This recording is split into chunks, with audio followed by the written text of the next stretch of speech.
नमस्कार विद्यार्थी मित्रांनो, मी सीमा तुमचे सरस्वती गुरुकुल चॅनलवरती स्वागत करत आहे. आशा आहे तुम्हाला उन्हाळ्याच्या सुट्ट्या खूप छान गेल्या असतील. आता शाळा सुरू झालेल्या आहेत, अभ्यासाची वेळ आहे. तर आता आपण अभ्यासाला सुरुवात करूया. तर सर्वप्रथम इयत्ता 9वी मध्ये तुमचे खूप खूप स्वागत आहे. तर आज आपण class 9 subject English lesson number 1.1 walk a little shower या कवितेचा वर्कशॉप बघणार आहोत. तर याचं स्ट्रक्चर कसं असणार आहे ते पाहूया. तर सुरुवातीला आपण वॉर्मिंग अप ॲक्टिव्हिटी घेणार आहोत, चिटचॅट क्वेश्चन्स घेणार आहोत, मार्जिन क्वेश्चन्स घेणार आहोत आणि त्यानंतर वर्कशॉपला सुरुवात करणार आहोत आणि त्यानंतर लँग्वेज स्टडी किंवा जो इतर काही भाग असणार आहे तो आपण घेणार आहोत. तर सुरुवातीला आपण वॉर्मिंग अप ॲक्टिव्हिटी यामध्ये चिटचॅट क्वेश्चन्स पाहूयात. Form a pairs or groups of 4. Use these questions to start a conversation with your friend.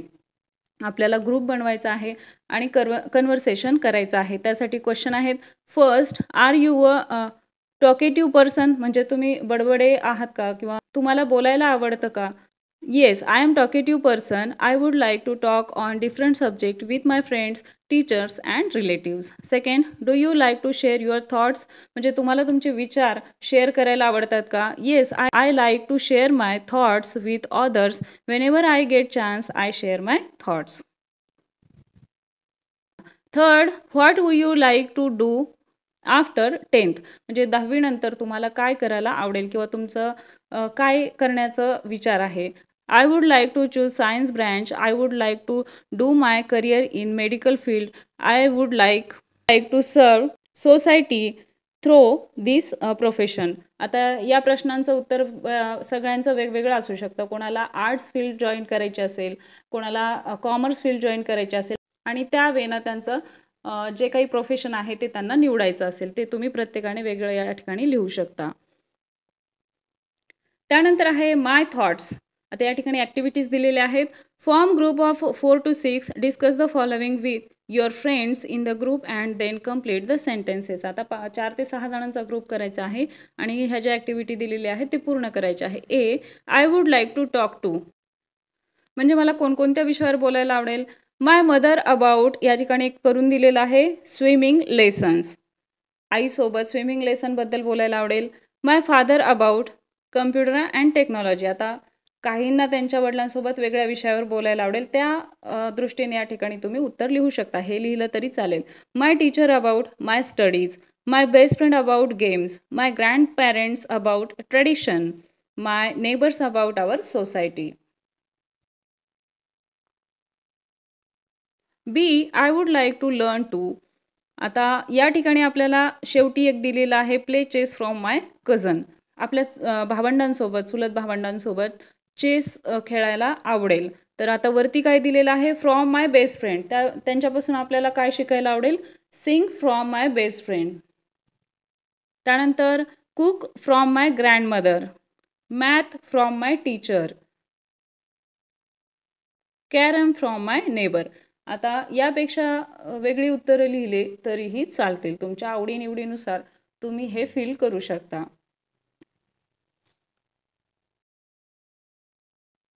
C, I hesitate to talk to my. या गोष्टींबद्दल एखाद्याशी बोलताना संकोच वाटत असेल तर ती गोष्ट या ठिकाणी लिहायची आहे. तर फर्स्ट आहे, बोलताना कोणाशी संकोच वाटत आहे? तर या ठिकाणी तुम्ही टीचर लिहू शकता किंवा एल्डर ब्रदर, एल्डर सिस्टर काहीही लिहू शकता. त्यानंतर sister about the way he or she talks to my friends. Father about what I would like to do in future.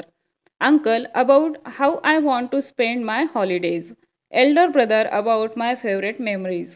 Mother about the things I want to buy. तर अशा प्रकारे आपण warming up activity आणि chitchat questions आपले झालेले आहेत. आता margin क्वेश्चन्सला सुरुवात करूया. यामध्ये first question, what wood happen if the child try to walk fast, why? Answer is, if the child try to walk fast it would fall because it is too small to walk fast or to match the speed of its father. Second, does the word walk refer only to the act of walking? What does the poet actually mean to say? No, the word walk does not only refer to the act of walking. The poet uses the word walk to refer to the actions, decisions and way of living of a person.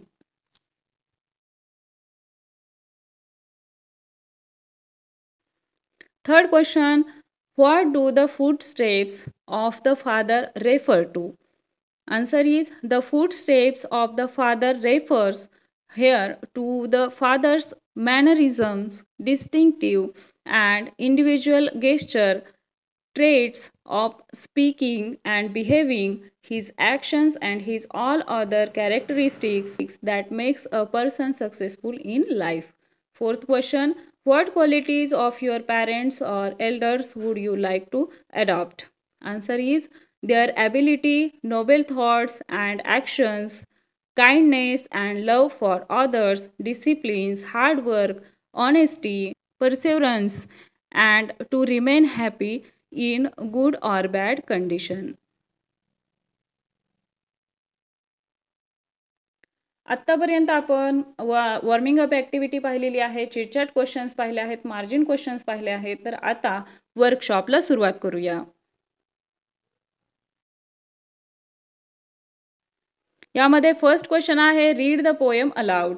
आता ही कविता आपल्याला फक्त मोठ्याने वाचायची आहे, तालासुरात वाचायची आहे, बाकी या ठिकाणी रायटिंगचा कुठलाही भाग नाही. Second question, put the words given in brackets in the proper blanks. तर या ठिकाणी रिकाम्या जागा दिलेल्या आहेत आणि या ठिकाणी दोनच ऑप्शन दिलेले आहेत. चारही रिकाम्या जागांना फादर चाइल्ड हे दोनच ऑप्शन दिलेले आहेत. तर योग्य ठिकाणी योग्य ऑप्शन आपल्याला लिहायचं आहे. A, the dash dash is talking to its dash dash. तर फर्स्ट रिकाम्या जागी येईल child, the child is talking to its father. B, the father is leading and the child is following. C, someday the child will become a father. D, the dash dash does not wish to fall while following its dash dash. तर first रिकाम्या जागी येईल child, the child does not wish to fall while following its father. तर अशा प्रकारे ह्या रिकाम्या जागा आपल्याला लिहायच्या आहेत. त्यानंतरचा क्वेश्चन आहे, find and write pairs of rhyming words from the poem, words that appears at the end of the line. आपल्याला यमक जोडणारे शब्द किंवा रायमिंग वर्ड्स या ठिकाणी लिहायचे आहेत. तर फर्स्ट आहे see, me, be, me, true, you, small, fall.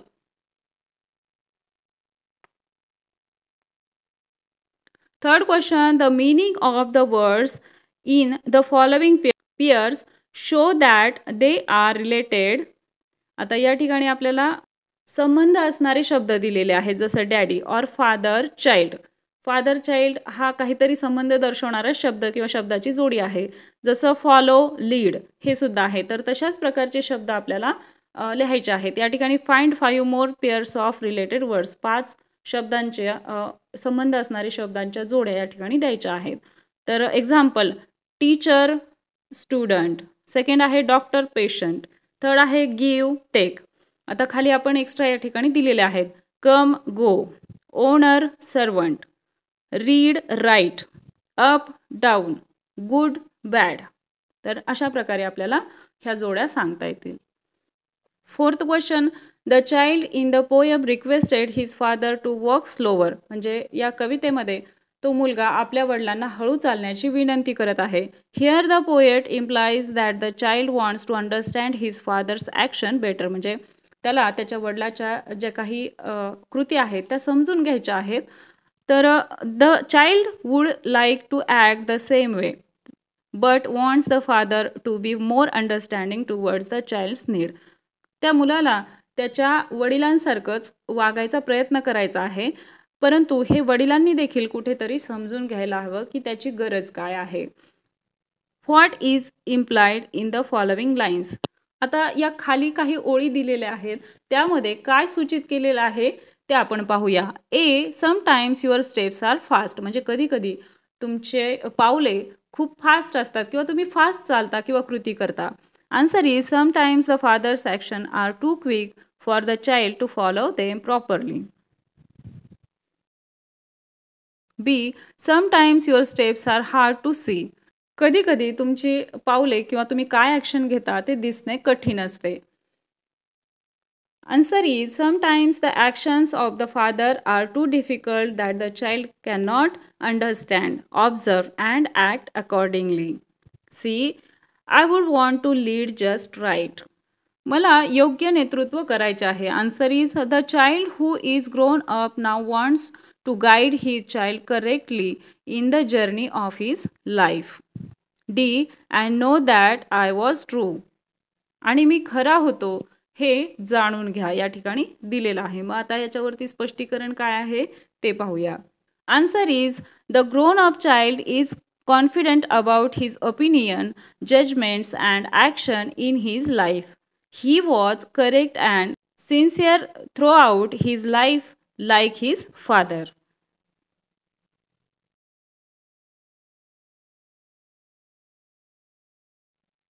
Fifth question, using your own ideas, frame 3 sentences that show continuous action. या ठिकाणी आपल्याला टेन्स यूज करायचा आहे, कंटिन्युअस ॲक्शन दाखवायचे आहे.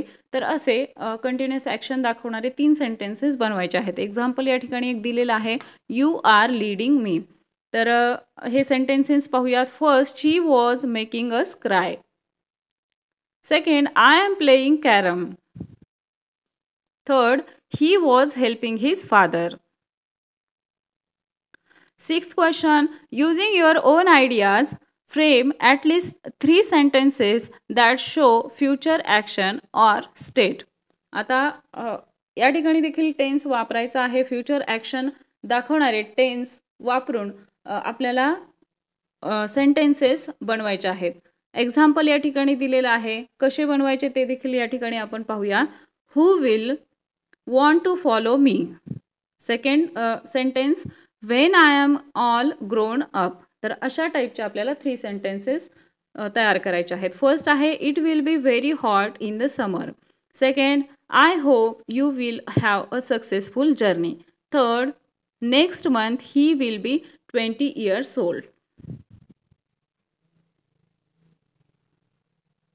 तर हे तिन्ही सेंटेन्समध्ये आपण फ्युचर ॲक्शन दाखवलेली आहे. 7th question, discuss the following and write the summary of your discussion in the form of bullet points. आता आपल्याला एक सारांश लिहायचा आहे. तर हा सारांश आपल्याला बुलेट पॉईंट्स म्हणजे ठळक मुद्द्यांच्या आधारे लिहायचा आहे.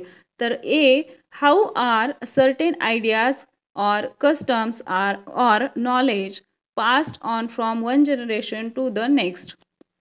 आता काही ज्ञान, कल्पना किंवा रूढी, परंपरा एका जनरेशनपासून, एका पिढीपासून दुसऱ्या पिढीपर्यंत कसं संक्रमित केलं जातं हे बुलेट पॉईंट्सने दाखवायचं आहे. तर पाहूया. First, preserved by forefathers and passed on the new generation.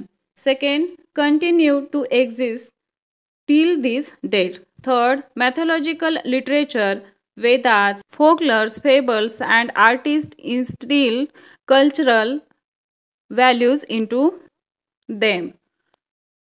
Fourth, known to them through celebration of festivals and religious ceremonies. Fifth, every community wants to preserve their cultural heritage because of their conservative mindset.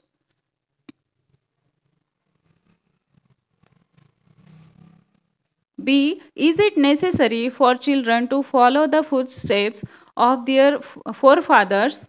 If yes, why? Why is it sometimes necessary to change the old ways? म्हणजे मुलांनी त्यांच्या आजोबा पणजोबाच्या पावलावर पाऊल ठेवून चालणे योग्य आहे का? जर हो तर का? आणि कधी कधी या जुन्या गोष्टी बदलणे आवश्यक असते. तर पाहूया त्याचे bullet points. First, yes, it is necessary to follow the footsteps of our forefathers. Second, because of its importance in life and the moral values in involves.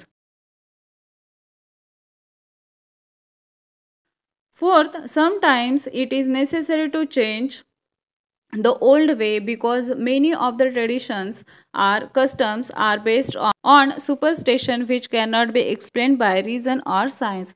Fifth, have to accept good modern ideas. 6. To safeguard the moral standard of people which is declining everywhere. 8th question. Do you have a role model? What questions do you appreciate in your role model? म्हणजे तुमचा कोणी आदर्श आहे का? तुम्ही एखाद्याला कोणाला आदर्श मानता का? तर त्याचे कोणते गुण त्याला आदर्श मानण्यासारखे आहेत? Answer is my role model is Dr. APJ Abdul Kalam, the former President of India, the man behind India's missile program. I appreciate his intelligence, dedication to his duty, hard work, and simplicity, his commitment to inspire and guide the youth of India. या ठिकाणी तुमचे वेगवेगळे role model असू शकतात, त्यानुसार तुम्ही उत्तर लिहिलं तरीही ते बरोबर असणार आहे. 9th question. Think of an occasion when you did not like the decision or action of your family members but realized later on that they were right. Write about it in 5 to 8 lines. अशा एखाद्या प्रसंगाचा विचार करा. तुमच्या कुटुंबातील सदस्याचा एखादा निर्णय तुम्हाला आवडला नाही किंवा कृती आवडली नाही, परंतु नंतर तुम्हाला रिअलाईज झालं, कळलं की ते बरोबर होतं. तर अशा एखाद्या प्रसंगाबद्दल तुम्हाला 5 ते 8 ओळी या ठिकाणी लिहायच्या आहेत. Answer is my parents have kept a strict rule for me that I can watch TV only for half an hours daily. As a child, I used to dislike this restriction as my friends did not have such a rule at their homes. But now I realize that my parents were right in teaching me discipline and keeping a balance between leisure and studies. I could study, play, watch television, and still have time to pursue some other hobby. This habit taught me to manage my time properly. 10th question. Within 2 minutes, write as many phrases or sentences as you can using a little. A little he phrase वापरून तुम्हाला जास्तीत जास्त phrase किंवा sentence बनवायचे आहेत. A little improved. Move a little forward. I need a little more time किंवा I need a little more money सुद्धा लिहू शकता. I found him a little smarter. I like a little sugar in my tea. You just need little bit of luck. They are able to speak Spanish a little किंवा English a little, Marathi a little. तर जसं तुम्हाला हे change करता येतं तसं तुम्ही sentence change देखील करू शकता. आले लक्षात? आशा आहे तुम्हाला सर्व प्रश्नांची उत्तरे समजले असतील. आपल्या चॅनलवरती सर्व विषयांच्या स्वाध्यायाचे व्हिडिओ अवेलेबल झालेले आहेत. त्या व्हिडिओच्या डिस्क्रिप्शन बॉक्समध्ये त्या विषयाच्या प्लेलिस्टची लिंक दिलेली आहे. त्यावरती जर तुम्ही क्लिक केलं तर पहिल्यापासून ते शेवटच्या पाठापर्यंतचे सर्व व्हिडिओ तुम्हाला एकाच ठिकाणी मिळून जातील. त्याचबरोबर आपल्या चॅनलवरती विविध विषयांची भाषणे, निबंध लेखन, पत्रलेखन यांचे देखील व्हिडिओ अवेलेबल आहेत. तेही तुम्ही चेक करा. हा व्हिडिओ तुम्हाला कसा वाटला ते कमेंट करून नक्की सांगा. या व्हिडिओमध्ये किंवा या स्टडीजमध्ये प्रॉब्लेम असेल तर ते देखील कमेंट करून तुम्ही मला विचारू शकता. फक्त अट एकच आहे, प्रॉब्लेम फक्त अभ्यासाशी रिलेटेड असायला हवा. या व्हिडिओला लाईक करा, तुमच्या मित्रांसोबत हा व्हिडिओ शेअर करा आणि सर्वात महत्त्वाचं म्हणजे चॅनलला सबस्क्राईब करा. भेटूया अशाच एका नवीन व्हिडिओमध्ये. तोपर्यंत धन्यवाद.